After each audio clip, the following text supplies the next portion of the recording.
Oh, crapsicles. I thought this might happen. Hi, everybody. So, welcome to the Comedown show. My name is Gemma, but you can call me Gem, and I've just gotten back from the Edinburgh Fringe Festival in person for the first time in 2 to 3 years, and I'm now doing the Ed Fringe Festival virtually for the second year in a row. Now, as you can probably gather, I am not live right now. And the crapsicle situation we find ourselves in is I am currently napping. I'm getting old. I'm getting so old. I thought this might happen. I was knocked so much, not only by doing the Fringe Festival, but also by doing my own show. An hour of me talking as 5 different people continuously with about 7 others shouting at me in my brain at all times. And I'm exhausted. But I don't even think that you have to be, I don't think you have to have done what I just did to be this exhausted, to warrant it. I think you just have to have gotten up in the morning and hit 9 o'clock at night to be this exhausted. And so I recorded this just on the off chance that I turned around and went, you know what? My happiness today is napping. And my happiness today seems to be napping. So that is what I think we're going to do. I think even if you're not exhausted, if you're just a little tired, or you just want to take care of yourself, as would be suggested by the fact that you're here watching the Comedown show, is all about self-care. One of the good and best things you can do for your brain is to sleep, is to nap. And I thought I'd give you a few good, solid top tips of the things that I practice in order to get to sleep really well and to get to sleep nice and early every night. Well, I don't go to bed early. I am a night owl, which definitely hasn't helped the state of my exhaustion. My other half's a night owl as well, so we feed off of each other. It's bad. We're trying. We're all trying. But no matter what time of day it might be, if you need a little power nap, here are a few things that I think you might find helpful. So if you can, right, I have just jumped out of the shower. I've just gone for a nice hot shower. Some people I know don't like showering before they go to sleep. They're a morning shower, and I guess that I get that. But showering, if it's warm, this is the thing, is if you have a cold shower, that'll wake you up. But a nice warm shower just to clean yourself and put yourself into a very peaceful place is key for me, especially when I'm trying to have a self-care nap rather than just go, oh, okay, well, the battery's running low and I need to sleep because I'm an organic being. And I always focus about, cleansing everything down, washing my hair, cleaning everything, doing that deep cleans, exfoliate, use the scrubber that we always have in the shower but you never use because you're too busy or just like, I have to, no, don't, out of this one. And once you've showered, see here, warm light bulbs, right? Warm light bulbs, not white light bulbs. Change the light bulbs in your bedroom from white light bulbs to warm orange light bulbs.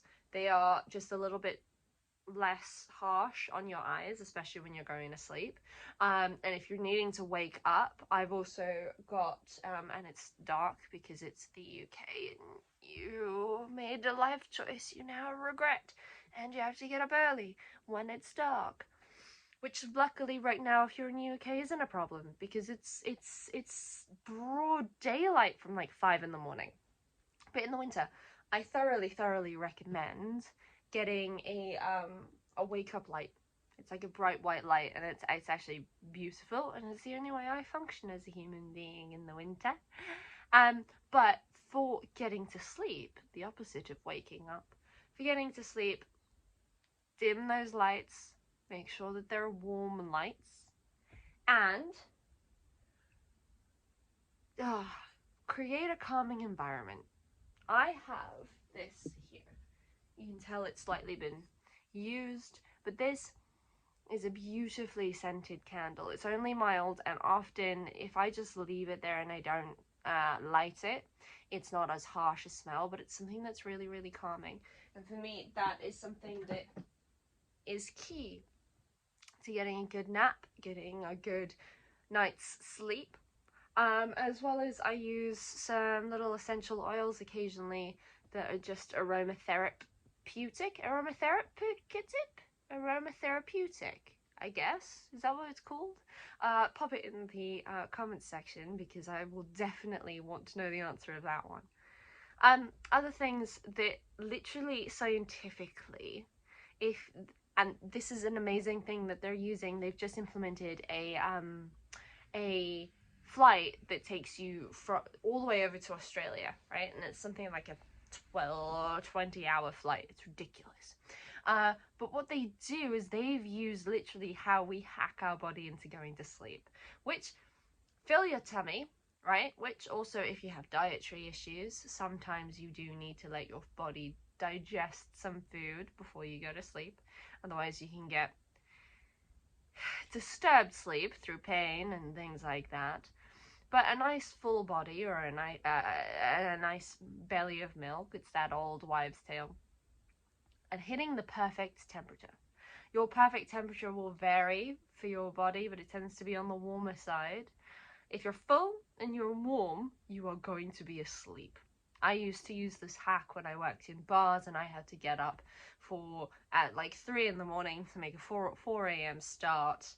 I would genuinely hack my body to sleep so I could go to sleep at like 6 in the evening, because as a night owl, you can imagine that my core of my being was like, nope, don't want to do that.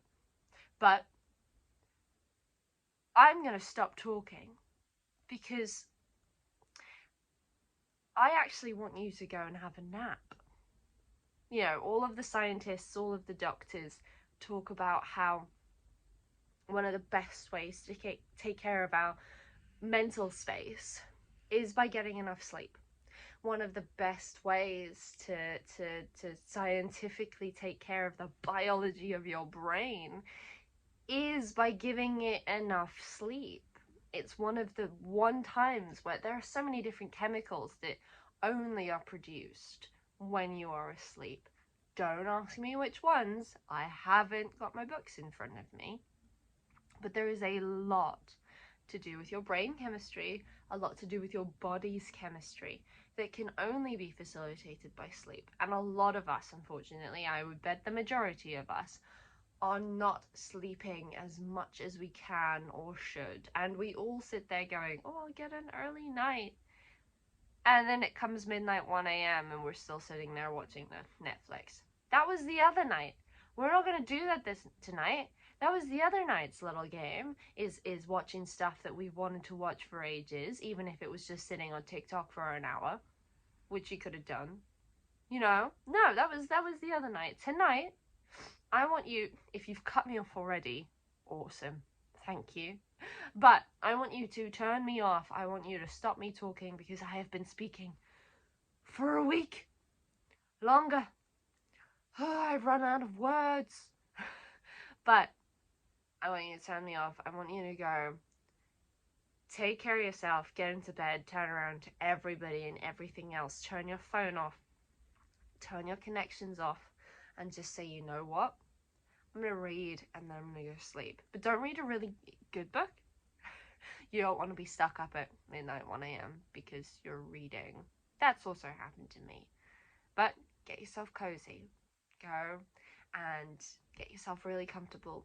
Do a few stretches. I tend to kind of cat stretch before I go to bed as well, because it helps me be a little bit more comfortable. Put woolly socks on, Or if you're in the UK right now, don't, because it's stupidly hot. And I will see you tomorrow night. I think tonight, especially tonight, taking care of ourselves by letting ourselves not be conscious, giving ourselves a little bit of an early night so that we can face the rest of the week with utmost strength. That sounds good. So please go enjoy, like I am currently. I will reply to all comments when I wake up. But until then, sayonara and have an amazing, amazing nap. And a good night. Bye.